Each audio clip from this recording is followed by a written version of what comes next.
यस्तो छ पुलिसले लुक्याले सुलभको मृत्यु हुन्छ। उनलाई अब बचाउन सकिन्न भन्ने लागेपछि प्रदर्शनकारीले सुलभलाई गेटसम्म पुर्याउँछन्।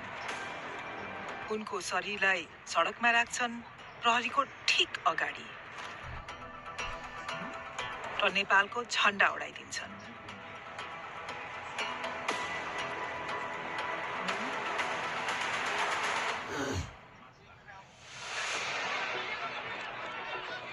यस गोली प्रहारका प्रत्यक्षदर्शी मध्ये थिए स्कुल ड्रेस लगाएका 17 वर्षीय किशोर श्रीयम चौलागाई। केही मिनेटपछि चोकको अझै नजिक श्रीयम फेरि देखिन्छन्। उनको अगाडि प्रदर्शनकारीको एउटा समूह प्रहरीमाथि ढुङ्गा हान्दैछ।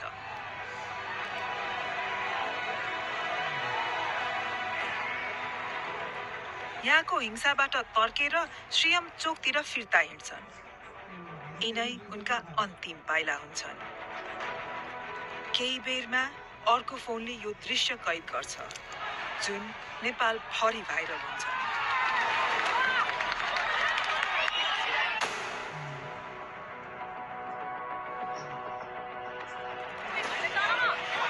टाउको पछाडि लागेको गोलीको चोटबाट धेरै रगत बगिरहेका श्रीयमलाई बोकेर सडक पारी लगिन्छ।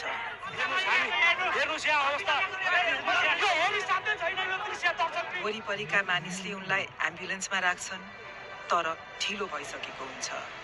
राष्ट्रिय ट्रमा सेन्टरमा आइपुग्दा श्रीयमको मृत्यु हुन्छ। भदौ 23 गते संघीय संसद बाहिर गोली प्रहारबाट मारिने व्यक्तिहरूमध्ये उनी सबैभन्दा कम उमेरका हुन्।